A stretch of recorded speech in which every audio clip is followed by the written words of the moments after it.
तो आज हम एक ऐसी कहानी की परतों को खोलने वाले हैं जो जुनून, जिल्लत और बदले की आग से पैदा होती है। कहानी है कहर की, एक ऐसी साइकोलॉजिकल यात्रा जो हमें दिखाती है कि एक इंसान का दिमाग हकीकत से कितना दूर जा सकता है। चलिए समीर के दिमाग की उन अंधेरी गलियों में उतरते हैं जहां हकीकत और वहम के बीच की जो लकीर है ना, वो एकदम धुंधली हो जाती है। कहानी हमें ले जाती है शिमला के सेंट स्टीफेंस कॉलेज की धुंध में लिपटी पुरानी इमारतों में। और जैसा कि स्लाइड पर लिखा है, ये जगह बिल्कुल वैसी ही है, बाहर से जन्नत और अंदर से नर्क। ये लाइन सिर्फ कॉलेज के लिए नहीं है, बल्कि हमारी पूरी कहानी का सार है। कहानी का पहला अध्याय यहीं से शुरू होता है, जहां एक तरफा प्यार का जुनून जिल्लत की आग में झुलस जाता है और बदले की एक ऐसी नींव रखता है जिस पर ये पूरी कहानी टिकी है। तो इस कहानी के सेंटर में एक बहुत ही खतरनाक ट्रायंगल है। एक तरफ है समीर, एक होनहार लेकिन गरीब स्टूडेंट जो तारा से बेइंतहा प्यार करता है। दूसरी तरफ है अमीर और बहुत ही क्रूर विकी, जो तारा का बॉयफ्रेंड है। और इन दोनों के बीच फंसी है तारा। ये वो पावर डायनामिक है जो कहानी को एक भयानक अंजाम की तरफ ले जा रहा है। देखिए, विक्की की क्रूरता समीर को फिजिकली तो तोड़ ही देती है, लेकिन जिल्लत की इंतहा तब होती है जब अगले दिन सबके सामने तारा उस पर हंस देती है। वो हंसी कोई आम हंसी नहीं थी, वो एक तरह से समीर के दिल में प्यार के लिए मौत का फरमान थी और नफरत का जन्म। बस यहीं पर उसकी हकीकत टूटना शुरू हो जाती है। यहाँ से कहानी एक बहुत ही डार्क मोड़ लेती है। जिल्लत और बदले की आग में जलता हुआ समीर अब एक ऐसा रास्ता चुनता है जो उसे सीधे अंधेरे की दुनिया में ले जाता है। जरा सोचिए, एक बिल्कुल हताश इंसान को एक ऐसी किताब मिल जाए जो उसके खोए हुए प्यार को वापस दिलाने का वादा करे। समीर को रूहानी कैद नाम की ये किताब मिलती है और यहीं से काले जादू का खेल शुरू होता है। और इस किताब ने समीर से एक वादा किया, एक ऐसा वादा जो इस स्लाइड पर हम देख सकते हैं। किसी की नामंजूरी को हाँ में बदला जा सकता है। ये लाइन समीर के टूटे हुए दिल और टूटे हुए ईगो के लिए एक मरहम की तरह थी, एक बहुत ही खतरनाक आइडिया जो उसे कुछ भी करने पर मजबूर कर सकता था। अब हम कहानी के उस हिस्से में पहुंचते हैं जहां समीर का काला जादू एक भयानक अंजाम तक पहुंचता है। टकराव की रात आ चुकी है। माहौल में एक अजीब सा तनाव है। विक्की को तारा के फोन से मैसेज करके सुसाइड पॉइंट पर बुलाया गया है। समीर हाथ में खंजर और वो किताब लिए खड़ा है। और तभी पेड़ों के पीछे से एक साया, एक परछाई निकलती है। क्या वो तारा है? लेकिन जो साया सामने आया वो तारा नहीं थी जिसे समीर जानता था। उसकी आंखें पूरी तरह सफेद थीं। उसकी चीख किसी जानवर जैसी थी, इंसानी तो बिल्कुल नहीं।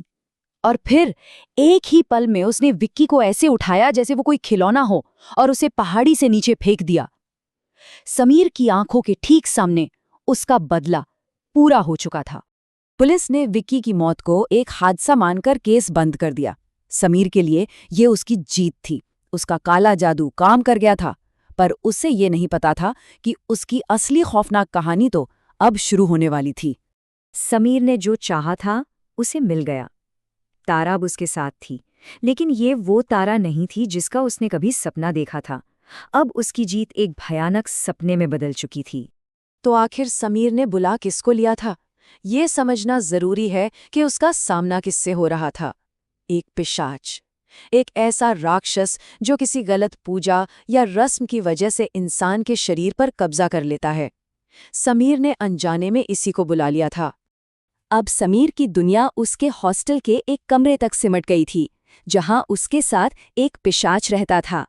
वो अब खाना नहीं बल्कि कच्चा मांस खाती थी, और जल्द ही कच्चे मांस से भी उसकी भूख मिटनी बंद हो गई। अब उसे कुछ और चाहिए था, और वो समीर का ही खून पीने लगी थी। जब समीर की हालत बिगड़ने लगती है तो प्रोफेसर दास उसकी मदद के लिए आते हैं। वो उसे बताते हैं कि उसने रस्म में एक बहुत बड़ी गलती कर दी है और अब इस पिशाच से छुटकारा पाने का सिर्फ एक ही रास्ता है। उस शरीर को जलाना होगा जिससे समीर ने कभी प्यार किया था।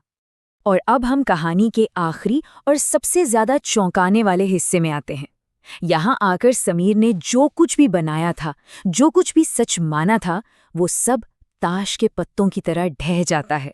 प्रोफेसर दास की बताई योजना पर अमल करते हुए समीर उस पिशाच को आग लगाने की कोशिश करता है। दोनों के बीच एक भयानक लड़ाई होती है। आखिर में समीर एक लोहे की रॉड से उस पर हमला करता है और फिर खुद बेहोश हो जाता है। जब समीर की आंख खुलती है तो वो अपने हॉस्टल के कमरे में नहीं बल्कि एक अस्पताल में होता है, और वहाँ एक पुलिस इंस्पेक्टर है जो एक ऐसी सच्चाई बताने वाला है जो समीर की दुनिया को हमेशा हमेशा के लिए बदल देगी। पहला झटका। इंस्पेक्टर बताता है कि तारा पिछले 3 महीने से कॉलेज आई ही नहीं, वो अपने घर पर है और उसकी शादी हो रही है। मतलब वो लड़की जो समीर के हिसाब से उसके कमरे में रह रही थी, वो कभी वहां थी ही नहीं। और फिर आता है दूसरा और सबसे बड़ा खुलासा। विक्की मरा नहीं है। हाँ, वो पहाड़ी से गिरा जरूर था, लेकिन वो जिंदा है, कोमा में। समीर ने कभी किसी का कत्ल किया ही नहीं था। और आखिरी सच, प्रोफेसर दास, वो इंसान जिसने समीर को बचाने का रास्ता दिखाया। पुलिस के रिकॉर्ड के हिसाब से प्रोफेसर दास की मौत तो सालों पहले हो चुकी थी, ठीक उसी रूहानी कैद किताब को लिखने के फौरन बाद। तो ये है समीर की दुनिया। एक तरफ वो हकीकत जिसमें उसने 3 महीने गुजारे, एक पिशाच, एक कत्ल, एक बचाने वाला।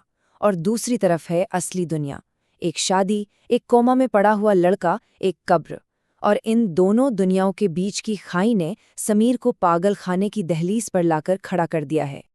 आज समीर एक पागल खाने में बंद है। सब कहते हैं कि वो पागल है। तो सवाल ये नहीं है कि समीर पागल है या नहीं। सवाल ये है कि उसके पागलपन में उसके साथ और कौन है। क्या वो सिर्फ एक वहम है, या उस काली किताब का कोई साया सच में उसके पीछे आ गया है।